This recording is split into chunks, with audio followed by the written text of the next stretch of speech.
La hernia de disco es la lesión más frecuente de ver a nivel de la columna y la que más limitaciones les produce a los pacientes que sufren de esta lesión, sobre todo a la hora de pensar en levantar peso, en generar carga desde el entrenamiento, desde el deporte o simplemente en las actividades del día a día. Y es algo paradójico esto porque van a ver que hoy les voy a contar que justamente eso es lo que los va a ayudar a curarse de esas hernias de disco en caso de que lo logren hacer bien. El objetivo de este video es principalmente que entiendas cómo es una hernia de disco, por qué se da, qué es una hernia de disco, con lenguaje lo más sencillo posible y con algunos ejemplos que te permitan visualizar mejor cómo se comporta el disco y que puedas estar un poco más desarraigado de ese concepto de que si tengo una hernia no puedo hacer más carga sobre mi columna, ¿sí? A veces las personas se quedan con el concepto de como tengo una hernia no puedo levantar nada o cualquier dolor que tengo a nivel de la columna se lo atribuyo a la hernia y esto no siempre es así.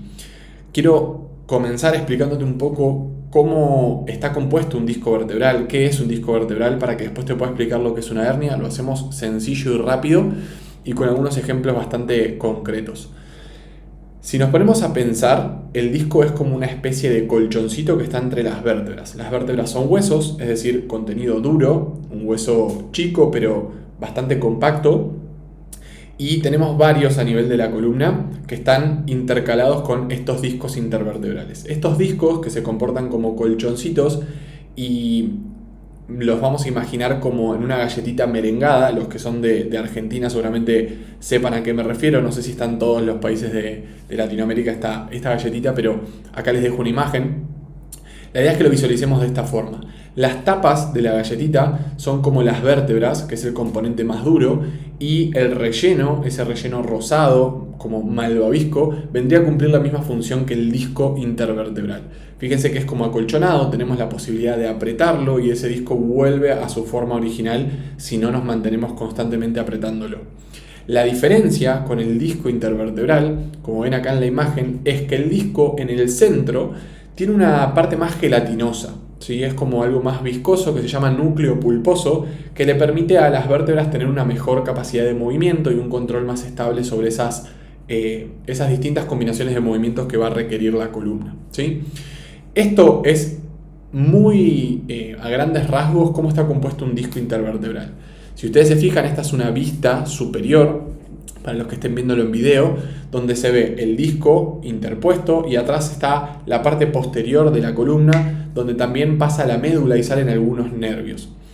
¿Qué es una hernia? Una hernia es cuando el disco está tan comprimido que ese núcleo pulposo, ese centro gelatinoso del relleno de la merengada, empuja un montón para afuera y empieza a romper el disco hasta que ese núcleo pulposo termina saliendo por fuera del disco.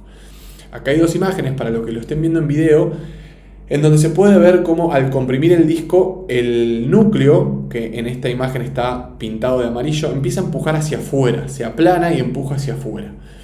Este empuje empieza a generar mucha lesión de todo ese colchoncito o ese malvavisco, ese disco, y empieza a generar distintas lesiones que van agravándose a medida que va pasando el tiempo. Acá hay otra imagen para que puedan ver cómo el disco empieza siendo normal, después empieza a degenerar cuando empieza a romperse algunas de las fibras de ese disco o anillo fibroso y llega un momento en el cual ya el disco se empieza como a bombar, empieza como a deformarse hacia afuera y genera como si fuera un globito.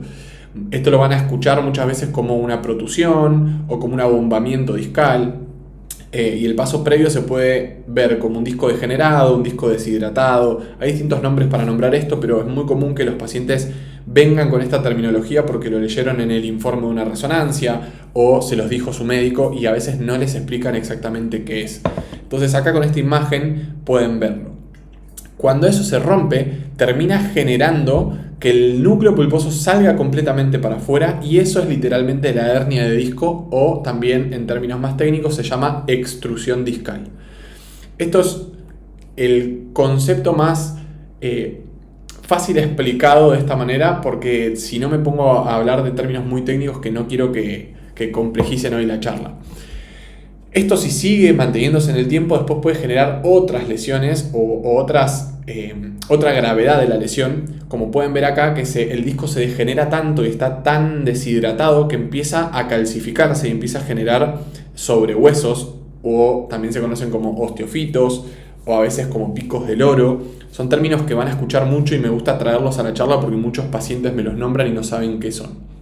Pero bueno, en principio quiero explicarte cómo podemos trabajar con esta hernia de disco o el comportamiento de tu disco a través del entrenamiento. Lo primero que tenés que entender es que el disco funciona como si fuera una esponja húmeda. Imagínate una esponja que la tenés llena de agua y la apretás. Cuando la apretás, ¿qué hace el agua? Sale para afuera y la esponja expulsa todo lo que tiene según qué tanto la comprimas. Ahora, esa esponja, si yo la sumerjo abajo del agua y la mantengo comprimida, no se va a llenar de agua hasta que yo no saque esa compresión. Por más que la hunda abajo del agua, hasta que esa compresión no salga de ahí, no va a poder volver a hidratarse esa esponja. Esto es importante de entender porque es lo mismo que te voy a explicar sobre un disco. Mucha gente me dice, no, ¿cómo vas a decir que la compresión es un problema si el disco está hecho para amortiguar esa compresión? Sí, está hecho para amortiguar esa compresión, pero no tiene que ser una compresión constante. Está hecho para amortiguar compresiones intermitentes, como si fuera un resorte o el amortiguador de un auto, que no está hecho para estar 24/7 bajo compresión por todos los años de tu vida. Tiene que tener momentos en donde se descomprima y permita volver a hidratarse, volver a empujar el disco hacia otros lugares y no siempre hacia el mismo lado.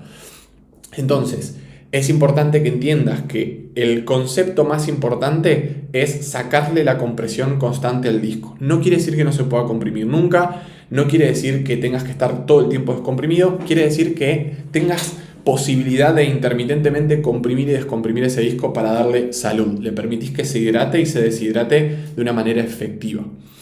Entonces, dicho todo esto, hay que entender cómo hacer para que el disco no se comprima constantemente. La gravedad es una fuerza que nos empuja todo el tiempo hacia el piso y nos comprime. Si nosotros no aprendemos cómo hacer para muscularmente movernos y sostenernos en contra de esa fuerza de la gravedad, es muy probable que esa compresión llegue a mis discos, llegue a mis otras articulaciones y termine lastimando, en este caso generando una hernia, una deshidratación o una protusión. Pero el objetivo del entrenamiento tiene que estar destinado a cómo hago para moverme, generar tracciones, generar fuerzas que me permitan a mí descomprimir ese disco. Cuando entrenamos con ejercicios en los que nos comprimimos constantemente ayudando a la gravedad, como por ejemplo con sentadillas, peso muerto o distintos ejercicios que generan una carga axial sobre la columna, lo que estamos haciendo es empeorar el problema. No es que el ejercicio en sí no lo puedas hacer. El problema es que nadie te enseña cómo descomprimirte, nadie te enseña cómo ponerte una carga encima y mantenerte descomprimido. Entonces, cuando vos te pones una barra arriba, vas a terminar comprimiendo esa hernia o ese disco. Hay muchas personas que son mucho más resilientes a esto y quizás hacer peso muerto, hacer sentadillas no les genera un problema en el corto plazo, o mismo en el largo plazo tampoco, pero hay otras personas que no. Y acá es donde entran la mayoría de los mortales normales como nosotros, en donde empezamos a sufrir de distintas lesiones a nivel de la columna por no saber lidiar con esta carga axial, sea de la gravedad sola, del impacto de los movimientos deportivos, o sea de las cargas externas como estas que te nombraba en el entrenamiento. Muchas veces lo que se utiliza como abordaje convencional para trabajar sobre las hernias es de alguna manera lograr descomprimir ese disco con una fuerza externa. Lo más común es, por ejemplo, llevar las rodillas al pecho. En el caso de las hernias lumbares esto se usa mucho. La zona lumbar es la que suele tener más producción de hernias porque es la zona en la que se lleva más peso del cuerpo, ya que es el último segmento de la columna. Entonces, la flexión te puede ayudar a aliviar ese síntoma. Otra estrategia son algunas camillas de tracción y distracción, que son unas camillas que le permiten a la columna flexionarla y volverla a llevarla a la extensión constantemente, como si fuera un vaivén. Y otra estrategia muy utilizada es, para todas las lesiones de compresión de columna, llevar al paciente a trabajar en el agua. El agua, como nos anula la fuerza de la gravedad y nos hace flotar, permite que ese espacio entre las vértebras aumente y ese disco se descomprima. ¿Cuál es el problema de esto? Que es un alivio momentáneo. De vuelta, como te decía antes, si nadie te enseña cómo hacer para cuando estés ante cargas descomprimir ese disco a pesar de tener una carga encima, que puede ser la gravedad, un movimiento con impacto, una carga axial como una sentadilla.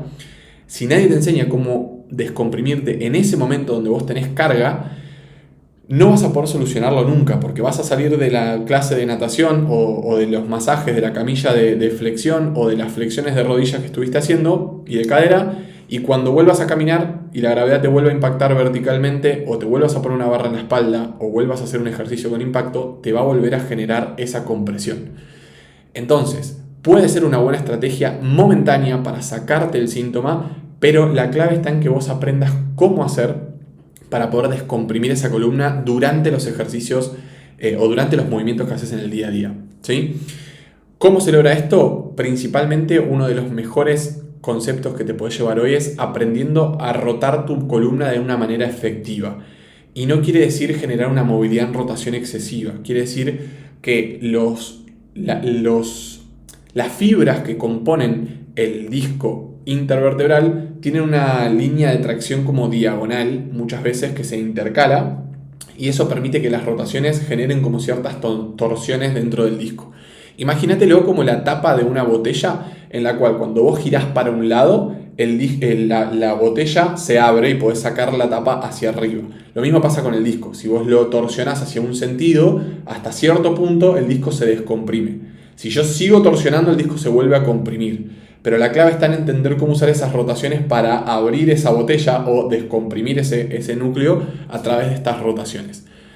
Esto, para lograr hacerlo en un segmento específico, requiere de mucha precisión y de muchas tensiones musculares asociadas que hay que verlas en cada caso, pero esto es algo que no se incluye mucho en los entrenamientos, cómo entrenar las rotaciones de una manera efectiva, y te vas a dar cuenta porque la mayoría de los ejercicios o entrenamientos que se promueven en los gimnasios tienen que ver con flexión y extensión, subir y bajar, una sentadilla, un peso muerto, hacer bíceps, flexionar y extender el codo, tríceps, lo mismo, banco plano, subir y bajar la barra, hombro, subir y bajar la barra.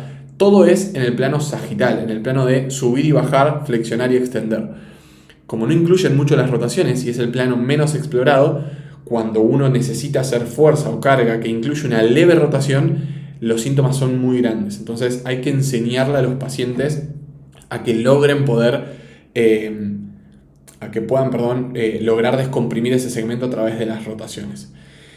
Como conclusión de esto, lo que tengo anotado acá, que te lo quiero compartir, es que puedas cuestionarte un poquitito estos tratamientos que te nombraba anteriormente, las flexiones de rodilla, los masajes, los abordajes en el agua, no solo para las hernias, sino para la mayoría de los problemas de salud, porque están enfocados en mejorar síntomas y no enfocados en mejorar tu funcionamiento en el día a día para evitar que te vuelvas a lesionar. Entonces, ¿quiere decir que son malos? No todos. Hay algunos que te van a ayudar con el síntoma momentáneamente, pero no van a solucionar la causa. Eso te lo garantizo. Vivo encontrándome con personas que probaron un montón de tratamientos y saben que hay ciertas cosas que les generan un alivio, pero siempre es momentáneo y a la larga los síntomas vuelven.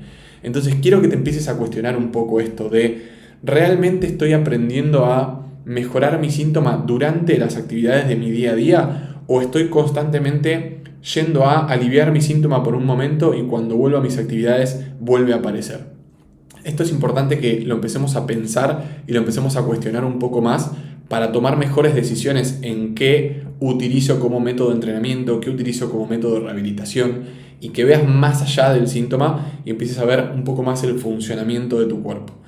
Esto es algo que todo el tiempo estamos cuestionándonos nosotros mismos como profesionales de mi equipo, pero también a los alumnos los ayudamos a que se lo empiecen a cuestionar y entiendan el procesamiento atrás de esta toma de decisiones. Así que espero que esto te sirva para poder empezar a cuestionarte un poco esto. Si queda alguna duda, como siempre, los leo en los comentarios, tanto en YouTube como en Instagram me pueden escribir para lo que necesiten y nos vemos la próxima.